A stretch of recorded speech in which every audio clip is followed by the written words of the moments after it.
Hi, Julie. Welcome to Clarity Conversations. Thank you. Good to be here. Good, good.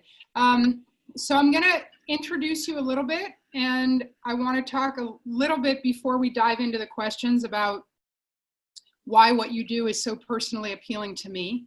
And then we'll talk about creativity, being creative, being at choice, and all this cool stuff that you write about.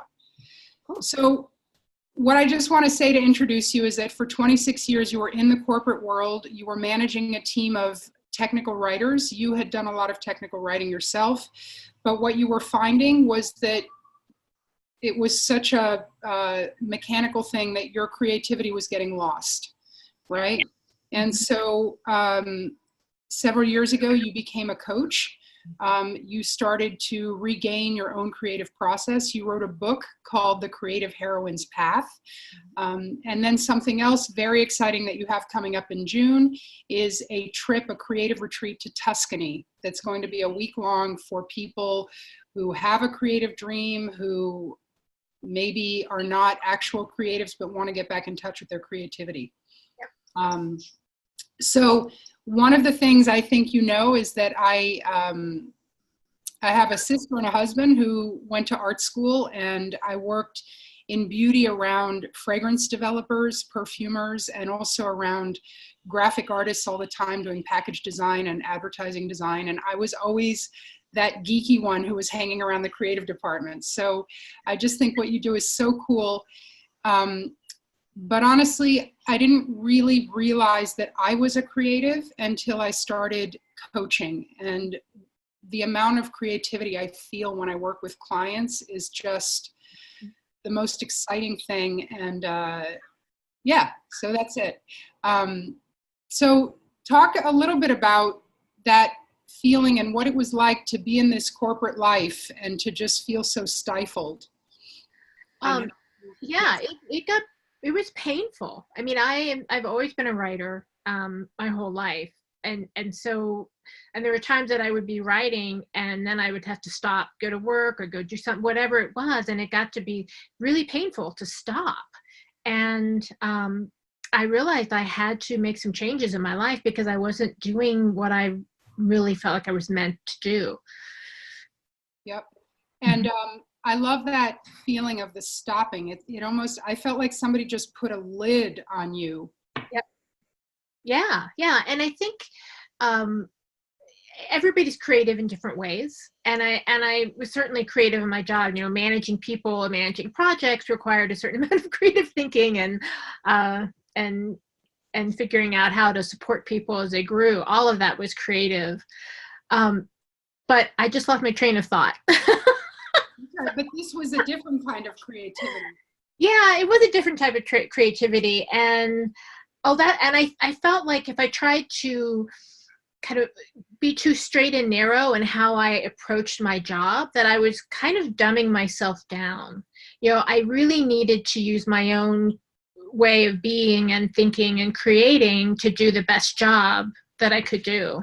Yeah, somehow I felt the word intuition in there somewhere. Right? Yeah, yep, that's big. Intuition. Yep. So what was the first thing when you knew you were back on the right track, that you had left the non-creative path and you had taken the first step? What was that? I would say the biggest moment for me was when I realized, when I was working on my book, and the book was, a lot of it was about getting back in touch with my creativity. And when it went from being an idea, like, oh, I'll write a book about this and see where it goes, to it's like it took root, and I just kind of fell in love with the book and I was devoted to it, and it just started to flow. And I was like, oh, and that doesn't mean I didn't have moments where I had to work on it hard and it didn't flow, but most of the time, once I got into it, it just came. And yeah, it's energizing and freeing to have that experience. Yes, that I get. Creative, being in a creative moment is actually very, very energizing. Yeah. And it doesn't mean it's not hard sometimes, but it's so, yeah, it's like flow, right? Being in the flow. Yeah. You're just you're in the flow, you're doing the stream, you're going on, and you're in alignment with the direction, and it just feels exciting. Yeah. Yeah. So let's, on that, there's the first thing that I thought was so interesting in your book is the idea that there's something about trusting your intuition and trusting yourself, and that whatever you're thinking and feeling and experiencing, what you're creating must have validity, right? And just this sense that sometimes we don't listen to ourselves, we don't listen to our voice, we listen to everything around us. Mm-hmm. So can you talk about that a little bit? Yeah. I'm going off, my mind is going off to In a million directions. That's good. up in another direction. I'll try to rein it back in. Yeah, I think the biggest part of learning to trust your intuition and your voice is allowing yourself to make mistakes. Mm-hmm. It's as long as you, and one of the things that I do that helps me when I can get caught up in my own perfectionism and think, and then I don't, like a deer caught in the headlights or whatever, you don't do anything, is take that deep breath and just take a perfect action. Allow yourself to just start. Once you start, that's how you find the flow. But if you stay on the sidelines and you wait until some perfect moment's going to happen and you understand everything you need to do and you won't make any mistakes, it'll never happen. Yeah. So you just have to try it and trust it. And that really resonates, because being in a professional work market as competitive as New York, being in beauty where many or most of us who worked in beauty or fashion can point to their own Devil Wears Prada, and that sort of punishing criticism can really drive us towards trying to be perfect. And then we don't take action, and then we don't get anywhere at all. Yeah. Right? Yeah. Yeah. And by making mistakes, that's how you learn to trust your intuition, because there's so many times it's so easy. I've had intuition telling me to do something or not, either act or don't act. And when I don't listen to it, then something happens and I realize later, oh, that's what that intuition was about. Yes. I needed to take action. And the next time I have that intuition, I trust myself a little bit more, even though I'm not sure, well, I'm going to do it, even though something's telling me and I don't know what it is. That's a big part of that. And you have to fail in order to learn that. Yep. Yeah, you do, in order to know that you're going to be okay. Yeah. Yeah. Yeah. There's another dimension to this, which is the idea of being at choice, or thinking for a moment about how you want to respond and react. So it's that idea of consciously creating, right? So can you talk to us about that a little bit? What is it to consciously create? Consciously create, first of all, is taking responsibility for yourself. And that's one of the things that I love about what you do, and the whole idea around being a free agent, no matter what you're doing, is that sense of like, oh no, this is my life. What do I want to create from it? Yep. And the truth is, like, you're always going to have your first reaction to something, right? And it's just a natural reaction. It's not something you control consciously. That's not the issue. That it's the second after, or the moment after, like you just said, where you go, okay, what can I create from this? You know, if somebody's in a situation where they're getting a bad review and then they realize, oh, you know, my boss didn't realize that I did all these things. Okay, how do I change this going forward, or whatever comes up? It's instead of feeling like or thinking of yourself just as a victim or victim of circumstance, it's working with what life brings you and going, okay, what do I want to make from this? Because there's things we just can't control. So how do you work with life and get it back in the direction you want to go? Yeah. And can I read this line that's from your book that I just love around this? No, and of course I'm not going to find it, but here it is. It's just what you said. Your reaction reveals what you value, but your response reveals what you want to create from that value. That is so cool. Thank you. Right?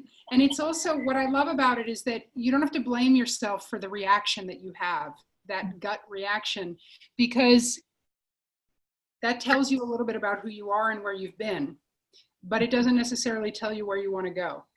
Exactly. That's perfect. Yeah. Yeah. Awesome.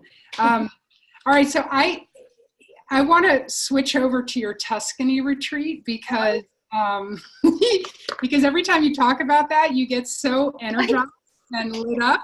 I know. And I just, it's like a way on this super cold polar vortex Wednesday. I'd love to talk about being in Tuscany in the spring. So what is it going to be like? How did you conceive of that trip?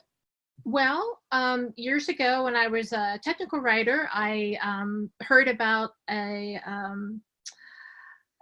writing class you could take in Tuscany, and you could get a scholarship. So I sent him off like my first prologue and first chapter to a book, and I got this really nice rejection letter, and I was like, okay, well, at least I tried. And then the person who got the scholarship couldn't go, and so they said, do you want to go? And I was like, yes, I will swim across the ocean if I have to. And it was anyway, I won't go into the long story, but it was wonderful. It was just life changing, because you get out of your regular routine. And of course, it's so beautiful. At the time I stayed at an old stone farmhouse villa, and it was just heaven. And so what I've always wanted to do is create that experience for other people.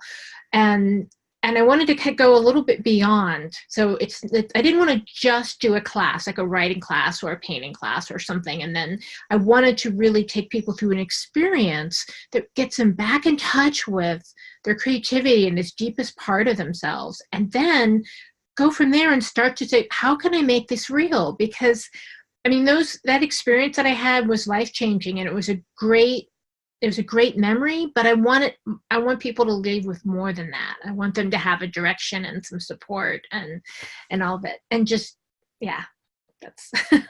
Yeah. And you know what you're reminding me of is that surrounding yourself, getting away from the pressures of daily life and surrounding yourself. I often say to people, you want that post-vacation feeling where you're at the airport and you're like, I'll never go back to the stress, and I know exactly what to do, and everything is possible right now. And your thinking is so clear, and you have so much access to this well of creativity within you. Mm-hmm. And what's interesting is that sometimes, so I'm thinking about this, we haven't talked about it yet, but it's interesting, is changing your surroundings. And whether that means meditation, whether it means, like, I don't want to say all the cliches of yoga and meditation, but what do you have to do? We talked as we were getting ready for the call about how right now I need to say no. Yeah. Because I'm saying yes to too much, and it's like, and I'm feeling so pulled that I'm shutting down. Mm-hmm. And so whatever it is that you need for self-care, whether it's spiritual practice or going on vacation or saying no, being really, really aware of the things that close down your creative source. Yeah. Right. Yeah. And being able to play with your perspective, change your perspective. I think I talk about it in the book, like, trying on different hats, see how it feels, because that's a huge part of being creative and having a creative response in your life. And when you go on a vacation, it does it for you. You're in a completely different environment, and then you come back home. What do you do when you come back home? How can you hang on to that experience or bring it back into your view? Yep. Mm-hmm. All of that. Yeah. Cool. So here we are. Anything else that you think the stressed out corporate person needs to know before we sign off? I think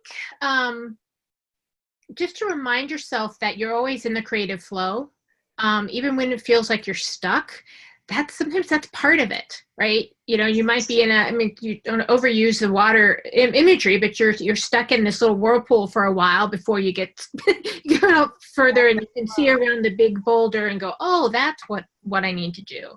And the more you resist it and try to go against it, it takes longer to get out of it. Sometimes you just need to just give yourself a break and be kind to yourself.